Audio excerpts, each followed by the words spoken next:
नमस्कार। NCERT class 11th chemistry chapter 14 environmental chemistry पर्यावरण रसायन, इसकी हम 3 क्लास पढ़ चुके थे।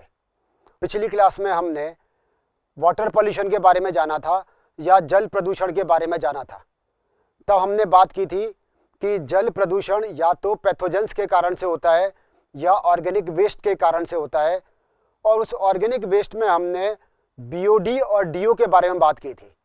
हमने बायोलॉजिकल ऑक्सीजन डिमांड और डिजॉल्व्ड ऑक्सीजन के बारे में बात की थी, और हमने कहा था ये एक पैरामीटर है, ये एक पैमाना है जिससे हम ये नापा जा सकता है या मापा जा सकता है कि वो जो वाटर है वो कितना पोल्यूटेड है। यदि बीओडी की मात्रा 17 ppm या उससे अधिक है, इसका मतलब वो वाटर पोल्यूटेड है, क्योंकि उसमें जो बैक्टीरिया प्रेजेंट है, उसमें जो बैक्टीरिया उपस्थित हैं, उनको कार्बनिक पदार्थों को विघटित करने के लिए अधिक मात्रा में ऑक्सीजन की आवश्यकता पड़ रही है, और वह ऑक्सीजन वो क्या कर रहे हैं, डिजॉल्व्ड ऑक्सीजन से ले रहे हैं, घुली हुई ऑक्सीजन से ले रहे हैं, जिससे जल में घुली हुई ऑक्सीजन की मात्रा कम हो जाती है, जो जलीय जीवों पर और जलीय पौधों पर विपरीत या हानिकारक प्रभाव डालते हैं। उसी को हमें और आगे बढ़ाते हुए पढ़ना है। इसके अलावा इस क्लास में हम सॉइल पॉल्यूशन की बात करेंगे, हम मृदा प्रदूषण की बात करेंगे कि वो कौन कौन से फैक्टर्स हैं जो मृदा को प्रदूषित करते हैं।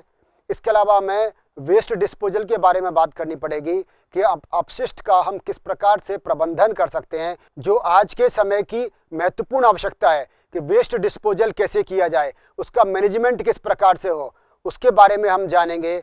और सबसे अंत में हम जानेंगे जो नया उभरता हुआ विषय है ग्रीन केमिस्ट्री या हरित रसायन के बारे में, कि वैज्ञानिकों ने क्या क्या परिवर्तन किए हैं, क्या क्या उन्होंने सार्थक कदम उठाए हैं जिससे कि पर्यावरण को प्रदूषित होने से कम किया जा सके अथवा रोका जा सके। तो सबसे पहले हम बात करेंगे बीओडी के बारे में, उसको हम गहराई से समझेंगे। जल के एक नमूने के निश्चित आयतन में उपस्थित कार्बनिक पदार्थ को विखंडित करने के लिए जीवाणु द्वारा आवश्यक ऑक्सीजन की जैव रासायनिक मांग को बीओडी कहते हैं। स्वच्छ जल में बीओडी का मान 5 ppm या इससे कम होता है, जबकि प्रदूषित जल में यह 17 ppm या इससे अधिक होता है। रासायनिक प्रदूषक, पहले हमने बात की थी पैथोजेंस की, फिर हमने बात की कार्बनिक प्रदूषक की। ये तीसरे हैं केमिकल पॉल्यूटेंट्स, जो कि जल को प्रदूषित करते हैं। जल में विलेय अकार्बनिक रसायन, जिसमें हैवी मेटल्स या भारी धातुएं कैडमियम, लेड, मरकरी, निकल आदि होते हैं, वो वाटर को पोल्यूट करते हैं, या ये ऐसे इंपॉर्टेंट पॉल्यूटर्स हैं जो कि वाटर को पोल्यूट करते हैं। ये सब केमिकल पॉल्यूटेंट्स कहलाते हैं। इन सभी धातुओं की मात्रा हमारे शरीर में स्वीकार्य मात्रा से जब कभी अधिक हो जाती है तो यह किडनी, केंद्रीय तंत्रिका तंत्र और लीवर आदि को नुकसान पहुंचाते हैं। समझने की कोशिश करें, हमारे शरीर में बहुत सारे इनऑर्गेनिक मेटल्स प्रेजेंट हैं, अकार्बनिक रसायन उपस्थित हैं, अकार्बनिक धातुएं उपस्थित हैं, लेकिन इनकी एक निश्चित मात्रा है। वह निश्चित मात्रा तो हमारे लिए लाभकारी है, लेकिन जैसे ही यह मात्रा परमिसिबल लिमिट से या थ्रेशोल्ड वैल्यू से अधिक हो जाती है तो यह प्रदूषण का कारण बनती है। तो जब कभी यह अधिक होगी तो हमारी किडनी को, हमारे सेंट्रल नर्वस सिस्टम को, केंद्रीय तंत्रिका तंत्र को और हमारे लीवर यानी यकृत को ये नुकसान पहुंचाती है। खदानों के सीपेज से प्राप्त अम्ल, पेट्रोलियम उत्पाद, कीटनाशक, औद्योगिक रसायन जैसे पॉलीक्लोरिनेटेड बाइफेनाइल, अपमार्जक आदि जल को प्रदूषित करते हैं। ये सब वे रसायन हैं जो जल को प्रदूषित करते हैं। उनमें सीपेज से जैसे अम्ल मिलता है, ये खदानों से मिलेगा, अधिकतर इनमें सल्फ्यूरिक अम्ल और नाइट्रिक अम्ल होता है। पेट्रोलियम प्रोडक्ट्स हैं, बहुत सारे इंसेक्टिसाइड्स या कीटनाशक हैं, बहुत सारे ऐसे इंडस्ट्रियल केमिकल्स हैं या औद्योगिक रसायन हैं जिनको हम बनाते हैं, वो जैसे पॉलीक्लोरिनेटेड बाइफेनाइल, और डिटर्जेंट्स, अपमार्जक, ये सभी जल को प्रदूषित करते हैं। पॉलीक्लोरिनेटेड बाइफेनाइल एक कैंसर जन्य पदार्थ है। ये जो पीसीबीज कहलाते हैं, पॉलीक्लोरिनेटेड बाइफेनाइल, ये क्या उत्पन्न करते हैं, ये कैंसर उत्पन्न करते हैं। जल में फॉस्फेट अधिक होने पर शैवाल की प्रचुर मात्रा में बढ़ोतरी होती है, जो जलीय सतह को ढक देती है, जिससे जल में ऑक्सीजन की सांद्रता कम हो जाती है तथा जंतुओं की मृत्यु तक हो जाती है। अब समझो इसको बात ध्यान से, होगा क्या कि जब फॉस्फेट अधिक होगा जल में फॉस्फेट की मात्रा जब कभी अधिक हो जाएगी, नाइट्रेट की मात्रा अधिक हो जाएगी, तो उसमें एल्गी यानी कि शैवाल बहुत अधिक मात्रा में बढ़ जाती है। जब ये शैवाल बढ़ जाएगी तो क्या होगा, पूरी जल की ऊपरी सतह को ये ढक लेगी। आपको मालूम है ये फ्लोटिंग प्लांट्स है, ये तैरता हुआ प्लांट है, तो ये पूरी जल की सतह को ढक लेता है। ढकने से क्या होगा कि वायुमंडल की जो ऑक्सीजन जल में घुलती है उसकी सांद्रता जल में कम हो जाएगी या वो कम जल में घुल पाएगी, और जल में कम घुल पाएगी तो वो जलीय जीवों के लिए खतरा बन जाती है, उनके मृत्यु का कारण बन जाती है। तो जल निकायों में पौष्टिक अभिवृद्धि, पौष्टिक मतलब इसमें फॉस्फेट की अभिवृद्धि हो जाए, नाइट्रेट की अभिवृद्धि हो जाए, यानी कि इंक्रीज हो जाए फॉस्फेट और नाइट्रेट में, से जल में ऑक्सीजन की कमी को सुपोषण या यूट्रोफिकेशन कहते हैं। ये एग्जाम में काफ़ी आता है, यूट्रोफिकेशन क्या है। तो समझें कि जब कभी भी जल में ऐसे न्यूट्रिएंट्स बढ़ जाएंगे जिनसे कि प्लांट अधिक ग्रो करें, वो न्यूट्रिएंट्स कौन कौन से हैं, वो फॉस्फेट हो सकते हैं, वे नाइट्रेट हो सकते हैं। जब कभी ये इंक्रीज हो जाएंगे तो प्लांट बहुत अधिक ग्रो करेंगे। जो भी एक्वेटिक प्लांट्स हैं, जलीय जो पौधे हैं, उनमें बहुत अधिक उनकी अभिवृद्धि हो जाती है, और उस अभिवृद्धि से, उस इंक्रीज से जल में ऑक्सीजन की कमी हो जाती है, और यह फिनोमिना क्या कहलाता है, सुपोषण या फिर यूट्रोफिकेशन कहलाता है। कि जल में तो इनमें जो इनके पौष्टिक अभिवृद्धि है वो तो इंक्रीज हो रहा है, लेकिन उससे यूट्रोफिकेशन से क्या हो रहा है, जंतुओं के लिए यह खतरा उत्पन्न हो रहा है। कुछ प्रदूषकों के बारे में बात की है यहाँ पर कि कौन कौन से ऐसे प्रदूषक हैं जो जल को प्रदूषित करते हैं और उनके स्रोत क्या हैं। सबसे पहले माइक्रो ऑर्गेनिज्म या जिनको सूक्ष्म जीव कहते हैं। ये घरेलू सीवेज से जो हमारे नालों में जो पानी जाता है, जो जाके गंदी जगह पर इकट्ठा होता है, वो घरेलू सीवेज, उसमें सूक्ष्म जीव होते हैं और सूक्ष्म जीव जल को प्रदूषित करते हैं। दूसरा है कार्बनिक अपशिष्ट, ऑर्गेनिक वेस्ट, उसमें आता है, इसका स्रोत है घरेलू सीवेज, पशु अपशिष्ट, सड़े या मृत पशु पौधे, खाद्य संसाधन और कारखानों से निकलने वाले विसर्जन। ये सब की सब ऑर्गेनिक वेस्ट कहलाता है। ये ऑर्गेनिक वेस्ट भी जल को प्रदूषित करते हैं। दूसरा है प्लांट न्यूट्रिएंट्स, जिनकी हम बात कर रहे थे अभी, जैसे केमिकल फर्टिलाइजर्स या रासायनिक उर्वरक, जिनमें फास्फोरस, नाइट्रोजन, अधिक मात्रा में पोटेशियम अधिक मात्रा में उपस्थित होते हैं। ये भी जब जल में मिल जाते हैं तो जल को प्रदूषित करते हैं। हालांकि ये प्लांट ग्रोथ को बढ़ाते हैं, पौधों की वृद्धि में सहायक हैं, लेकिन जब ये जल में मिलते हैं तो ये क्या करते हैं, जल को प्रदूषित करते हैं। विषाक्त भारी धातुएं, हैवी मेटल्स जितनी भी हैं, ये उद्योगों से और रासायनिक कल कारखानों से निकलती हैं, और ये निकलकर यदि जल में पहुंच जाती हैं तो ये जल को प्रदूषित करती हैं।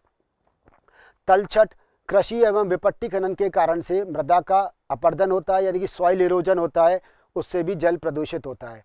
पीड़कनाशी या पेस्टिसाइड्स के बारे में बात की गई है। ये कीटों, कवक, खरपतवार, जिसको वीडीसाइड कहते हैं, को नष्ट करने के लिए रसायन कुछ प्रयुक्त करते हैं। उन रसायनों को पीड़कनाशी कहते हैं, और ये पीड़कनाशी भी जब जल में पहुंचते हैं तो जल को ये प्रदूषित करते हैं।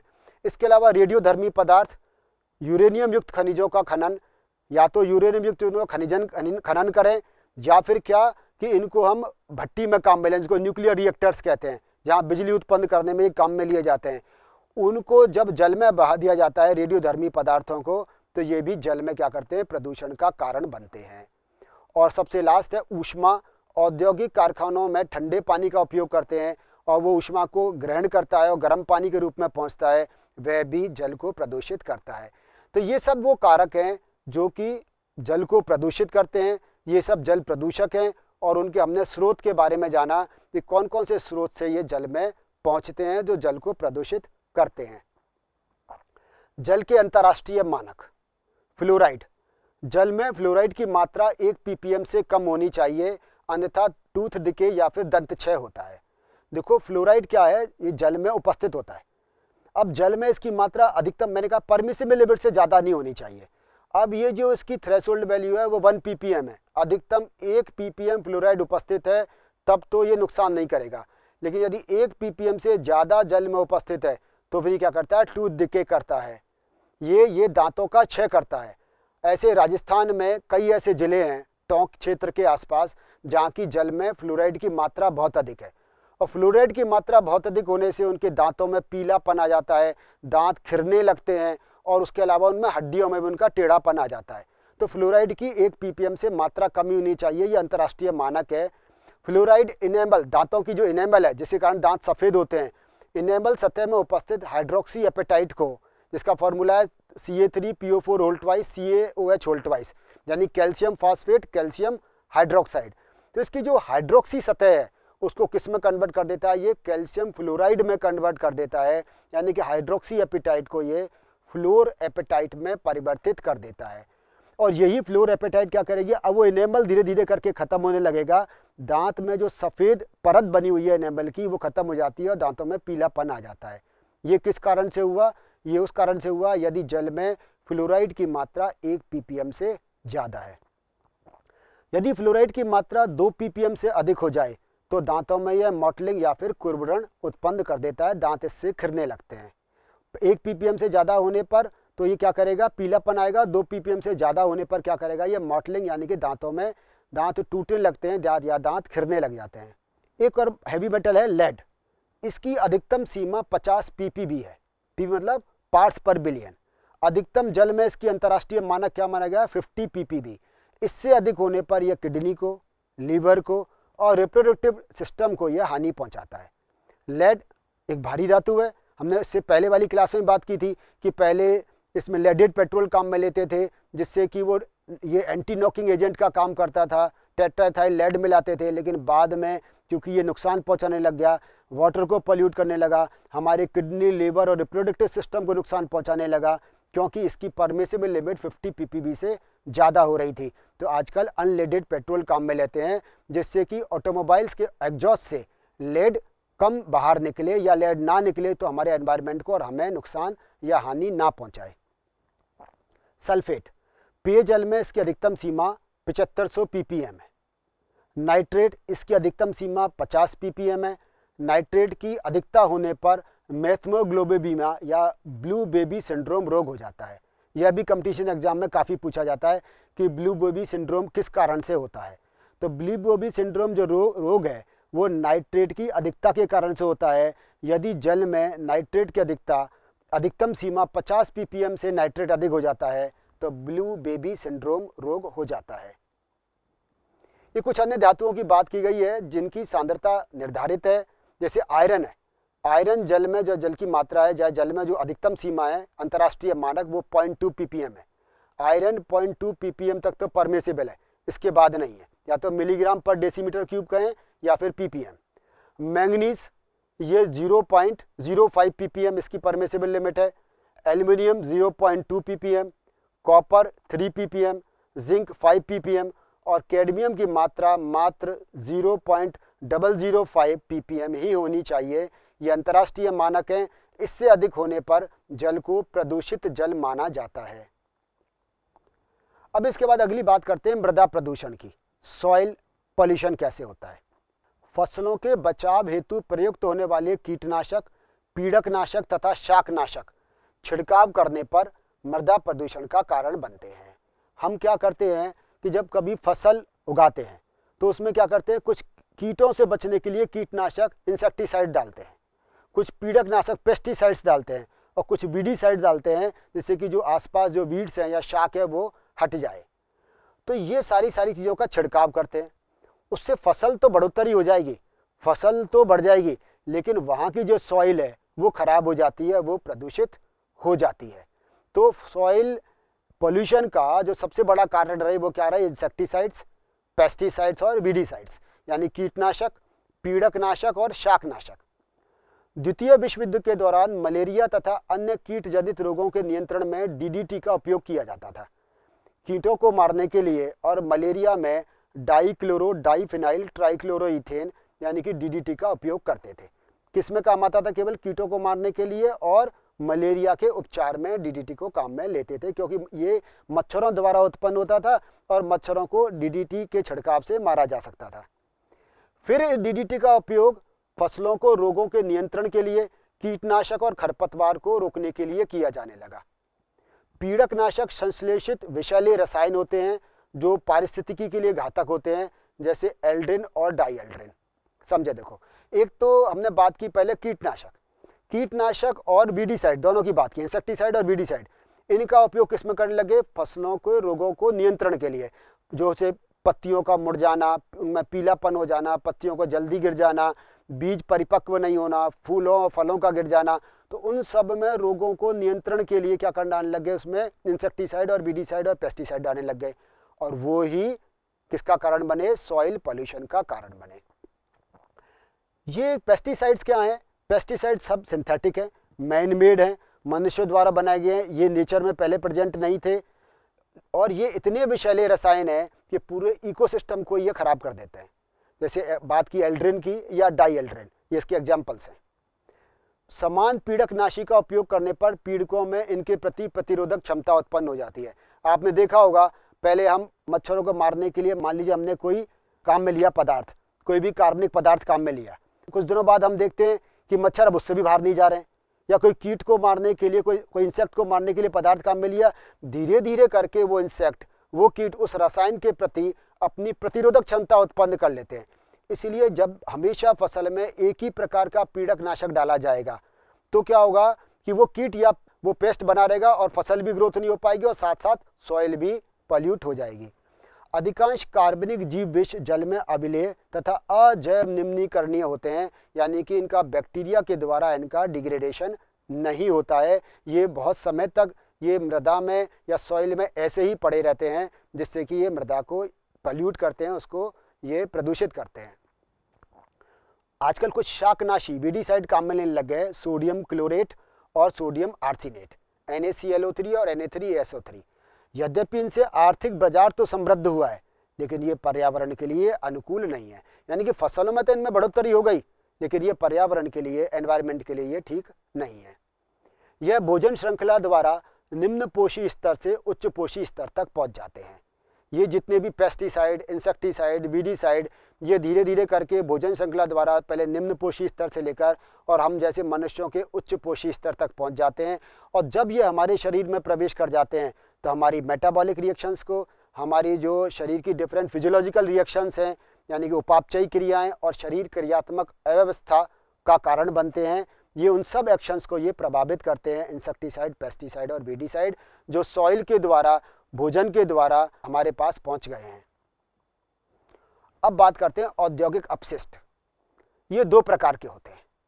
ये औद्योगिक अपशिष्ट का मतलब तो समझ में आ गया, उद्योगों से निकलने वाला वह पदार्थ जो काम नहीं आ रहा है, जो बेकार है, उसको औद्योगिक अपशिष्ट कह रहे हैं।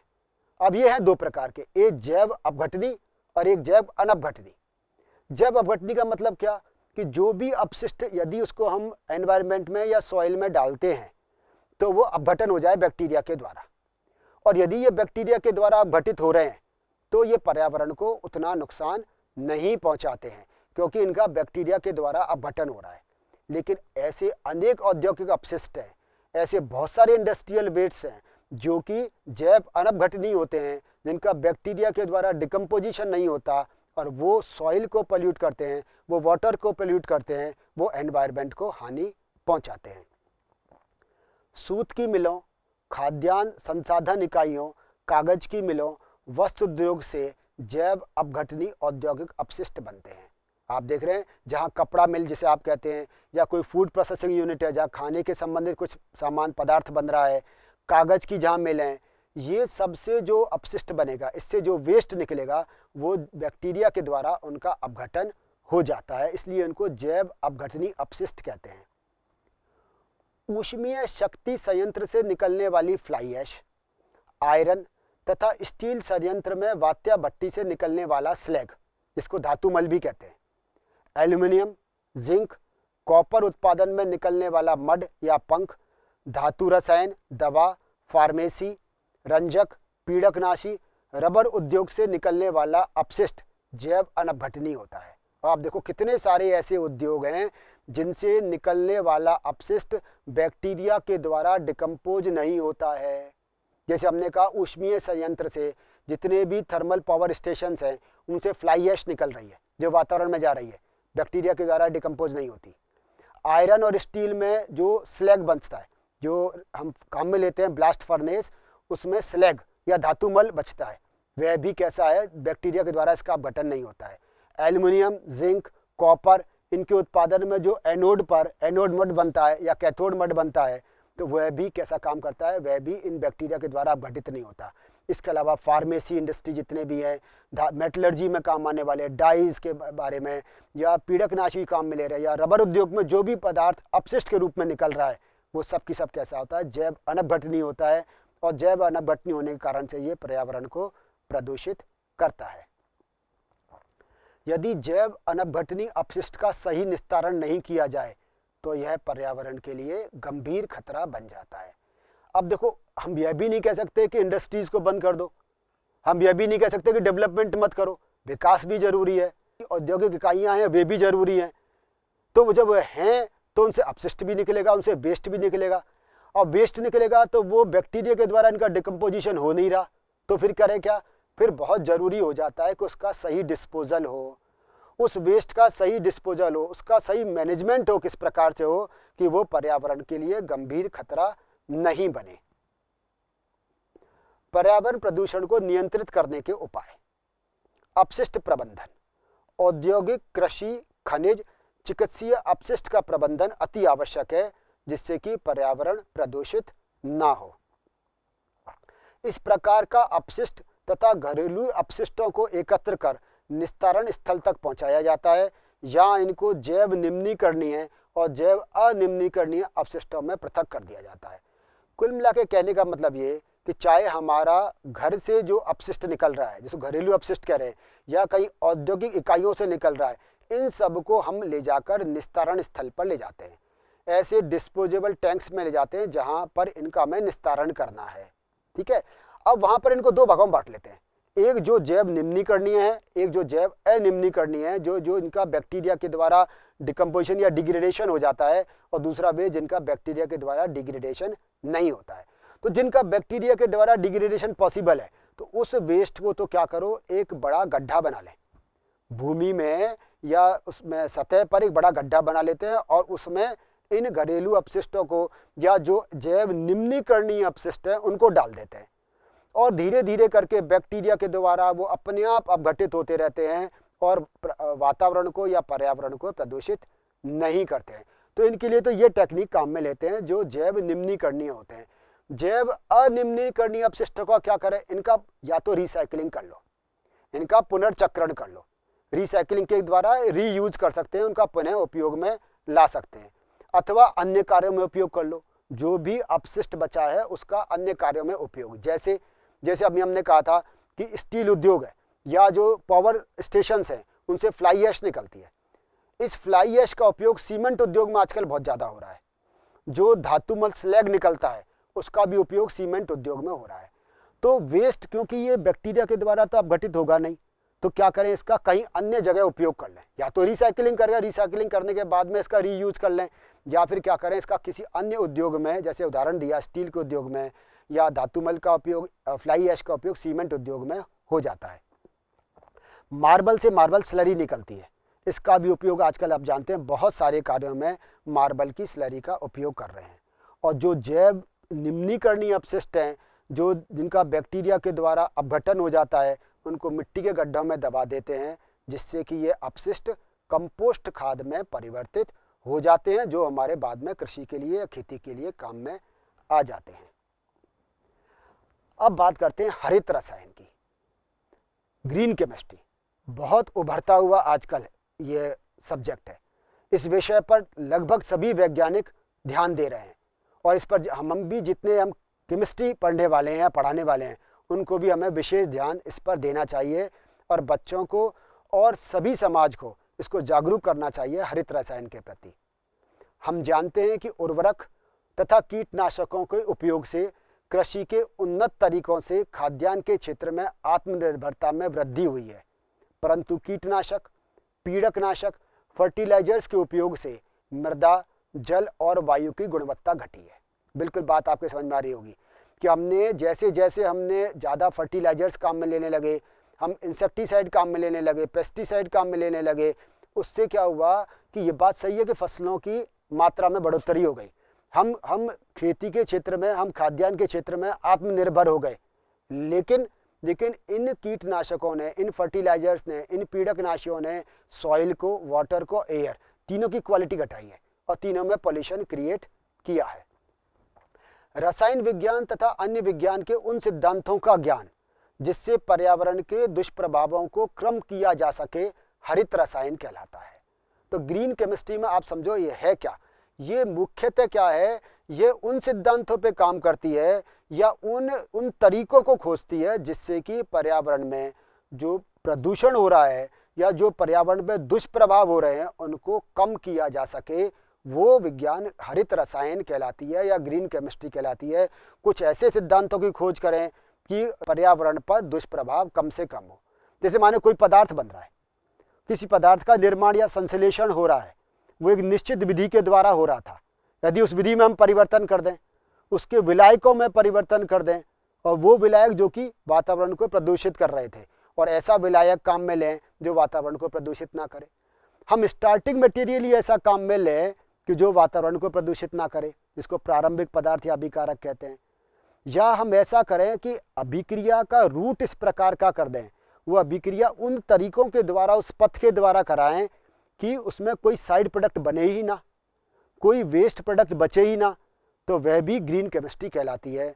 हम ऊर्जा का कम से कम खपत करें, जो जहरीले केमिकल्स हैं, जो विषैले केमिकल्स हैं, उनका कम प्रयोग करें। ये सब की सब किस में आता है, हरित रसायन या ग्रीन केमिस्ट्री के अंतर्गत आता है। और यही ग्रीन केमिस्ट्री है जिसके द्वारा, ऐसे उपायों के द्वारा हम पर्यावरण को दुष्प्रभावों से बचा सकते हैं, पर्यावरण को प्रदूषित होने से बचा सकते हैं। हरित रसायन उत्पाद प्राप्ति का वह प्रक्रम है जो पर्यावरण में प्रदूषण को न्यूनतम अथवा समाप्त कर देता है। हम जानते हैं बेंजीन, टोलुइन, कार्बन टेट्राक्लोराइड सभी विषैले रसायन है। रासायनिक अभिक्रिया में यदि अभिकारक एक पर्यावरणीय मैत्रीपूर्ण माध्यम से पूर्णतः पर्यावरण मैत्रीपूर्ण उत्पादों में परिवर्तित हो जाए तो पर्यावरण प्रदूषित नहीं होता। इसकी बात हमने पहले कर ली। संश्लेषण के दौरान ऐसे प्रारंभिक पदार्थों का चयन किया जाए कि अंतिम उत्पाद बनने पर कोई सह उत्पाद बने ही नहीं, तो कोई अपशिष्ट नहीं बचेगा, तो ये पर्यावरण प्रदूषित नहीं होगा। इसके बारे में हम बात कर चुके हैं। ये कुछ वैज्ञानिक हैं, येन चाउविन, रॉबर्ट एच ग्रुप्स और रिचर्ड आर स्ट्रोक, जिनको सन 2005 में ऐसे उपायों करने के लिए नोबेल पुरस्कार से सम्मानित किया गया।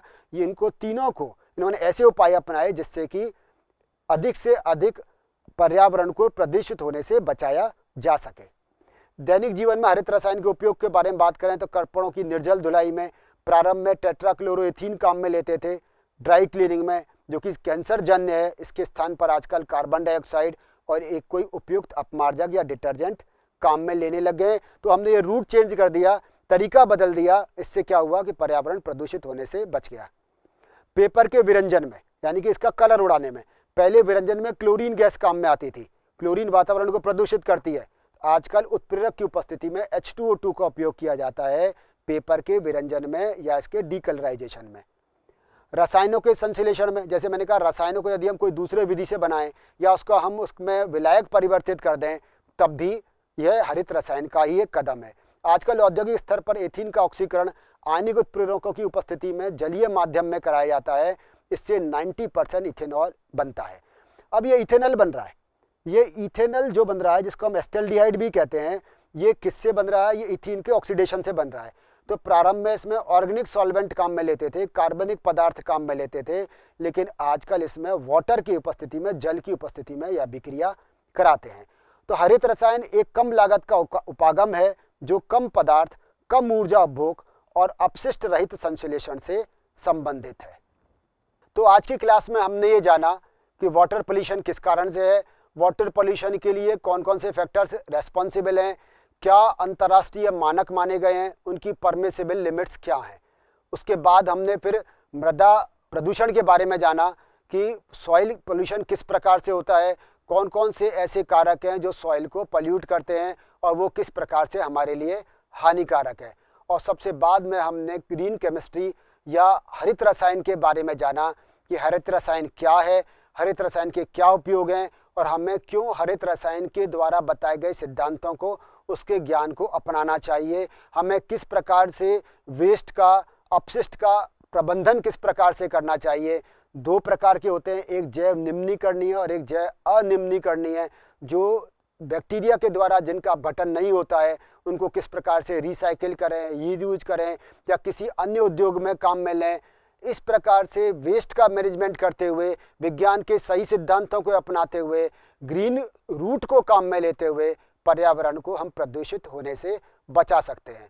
तो आपके आसपास आप देखें इस प्रकार की कौन कौन सी गतिविधियां हो रही हैं जिनसे पर्यावरण प्रदूषित हो रहा है, तो आप उन लोगों को समझाएं, समाज को जागृत करें, जिससे कि पर्यावरण कम से कम प्रदूषित हो। तो हमारी यह पहल सार्थक होगी। आपको यह चैप्टर उम्मीद है समझ में आ गया होगा। अब इसके बाद आप पुस्तक की सहायता से इसके प्रश्नों को करें और उसको गहराई से समझने की कोशिश करें। धन्यवाद।